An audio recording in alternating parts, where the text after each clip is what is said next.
আসসালামু আলাইকুম। আমি ডক্টর নাজমুল। আজকে আপনাদের সাথে একটা বিষয় নিয়ে আলোচনা করব। সেটা হচ্ছে আপনাদের বিড়ালটা যদি সাদা কালারের বমি করে এবং খাওয়া-দাওয়ার প্রতি অরুচি থাকে বা একদমই বন্ধ করে দেয় এবং যদি আস্তে, আস্তে দুর্বলতার দিকে চলে যায়, আপনারা ঠিক কী ভূমিকা নিবেন এখানে বা কী চিকিৎসা করাবেন, সেই বিষয়টা সম্পর্কে একদম বিস্তারিতভাবে আপনাদেরকে জানানোর চেষ্টা করব। আগেই বলে নেই, আপনাদের যদি অনলাইন কনসালটেন্সির প্রয়োজন হয়, তাহলে আপনার স্ক্রিনে দেওয়া নাম্বারের সাথে যোগাযোগ করে আমার অ্যাপয়েন্টমেন্ট নিয়ে নিতে পারেন। মাত্র ৳৩৫০ খরচ করেই আপনি আমার সাথে যোগাযোগ করতে পারবেন এবং আশা করি বেশ ভালো একটা সমাধানই পাবেন। তাহলে চলুন আমরা জেনে নেই যে বিড়ালের আসলে এই সাদা কালার বমিটা কেন হয় বা ও খাওয়া-দাওয়া কেন বন্ধ করে। বিড়ালের সাদা কালারের এই বমিটা হওয়ার পেছনে অনেকগুলা কারণ দায়ী থাকতে পারে। তার ভিতরে ২ টা কারণ হচ্ছে সাধারণত প্রধান। একটা হচ্ছে, আমি কারণগুলা সবগুলোই একটা, একটা করে বলি। আপনি দেখেন যে কোনটা আসলে এইখানে আপনার বিড়ালের সাথে ঘটছে বা সম্ভাব্য হইতে পারে আপনার বিড়ালের সাথে। ১ম হচ্ছে, বিড়ালের যদি গ্যাসের সমস্যা থাকে। বিড়ালকে আপনি অনেক দিন ধরে একই রকম খাবার খাওয়াচ্ছেন বা ঘুরে ফিরে ওকে একটু বেশি পরিমাণে খাবার দেওয়ার চেষ্টা করতেছেন। এই রকম সমস্যাটা যদি বিড়ালের ক্ষেত্রে হয়, তাহলে দেখা যায় যে বিড়ালের পেটের ভিতরে খাবারটা ঠিকঠাক মতো হজম হয় না। তখন আল্টিমেটলি দেখা যায় যে বিড়ালের এই সাদা কালার বমিটা হয়। তারপরে ২ নাম্বার যে কারণটা, বিড়ালটাকে নিয়ে আপনি কোনো একটা জায়গায় ট্রাভেলিং করতে যাচ্ছেন। তখন দেখবেন যে ওর ওই একটু স্ট্রেস ওর ভিতর যখন গেছে, তখন আপনি ওই ট্রাভেল করে অন্য একটা জায়গায় যাওয়ার পরে ২-৩ দিনের মধ্যেই ওর বমি শুরু হয়ে যাবে। কারণ ও সেই স্ট্রেসটা আল্টিমেটলি কী করতে পারে নাই? নিতে পারে নাই।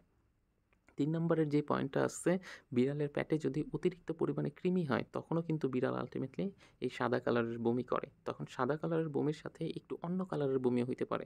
যেমন হালকা একটু সবুজ কালারের বমিও তখন বেশিরভাগ ক্ষেত্রে এই কেসগুলোও দেখা যায় এরকম।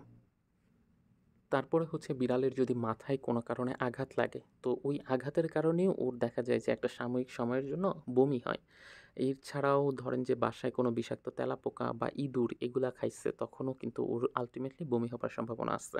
এজন্যই ১ম এ বললাম যে বিড়ালের এরকম বমি হবার পেছনে অনেকগুলা কারণ দায়ী থাকে।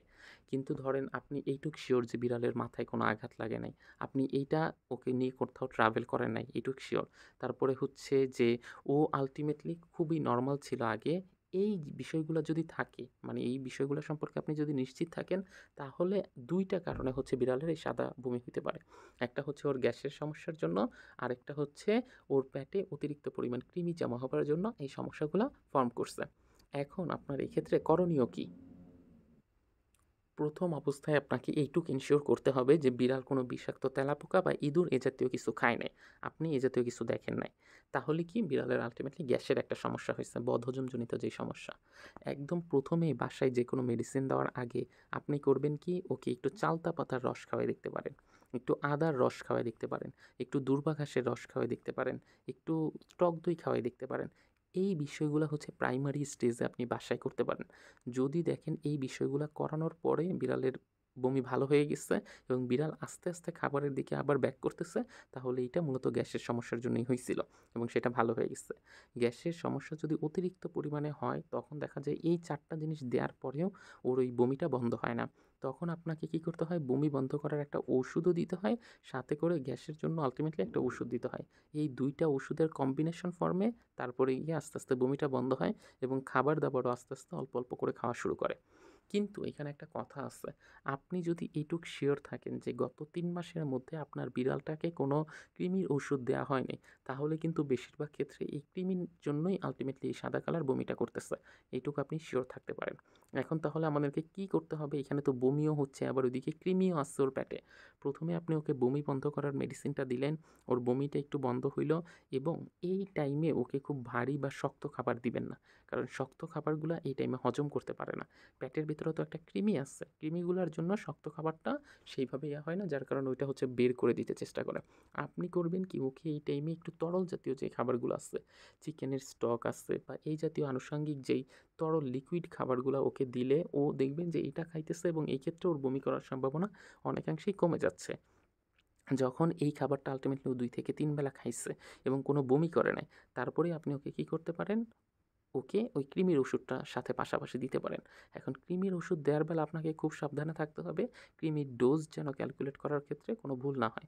যে যতটুকু ওষুধ যতটুকু ওজনের জন্য দেয়া দরকার সেইটা আপনাকে এইটুক এনশিওর করতে হবে। এইটুক যদি এনশিওর করতে পারেন, তারপরে দেখবেন যে কয়েকদিনের মধ্যে একদম সাথে, সাথে এটা ভালো হবে না। কয়েকদিন আল্টিমেটলি ওর এই অবস্থাটা থেকে যাবে। তারপরে আস্তে, আস্তে এই কৃমির ওষুধ দের পাশাপাশি রুচিটা বাড়ানোর জন্য একটা লিভার টনিক দিতে পারেন, একটা মাল্টিভিটামিন দিতে পারেন। এই কয়েকটা ওষুধ ৩ থেকে ৪ দিন চলার পরে তারপরে আস্তে, আস্তে ও হচ্ছে ব্যাক করে আসবে। মানে নরমাল কন্ডিশনের দিকে ফেরত আসবে। কিন্তু যদি দেখেন ওকে গ্যাসের ওষুধও খাওয়ানো হইছে, ওকে কৃমির ওষুধও খাওয়ানো হইছে, ভালো হয় নাই, তাহলে বুঝতে হবে ও হয়তোবা মাথায় বা এ জাতীয় কোনো আঘাত পাইছে। এই আঘাতের জন্য আল্টিমেটলি ওর কি হচ্ছে? বমি হচ্ছে, অথবা অন্য কোনো ইনফেকশাস কারণ আল্টিমেটলি ওর বডিতে রয়ে গেছে। তখন কিন্তু আমাদেরকে অন্য ইনফেকশনের চিন্তা করতে হবে, অথবা তখন আঘাতের চিন্তা করতে হবে। ওই বিষয়গুলোর দিকে আমরা ১ম এ নজর দিব না, পরবর্তীতে গিয়ে নজর দিব। মানে ওভারঅল ট্রিটমেন্টের আমি একটা প্রোটোকল বলার চেষ্টা করলাম। ১ম এ কোনটা করবেন, দ্বিতীয়তে কোনটা করবেন, তৃতীয়তে কোনটা করবেন, এভাবে ধাপ বাই ধাপ আপনাকে আগাইতে হবে।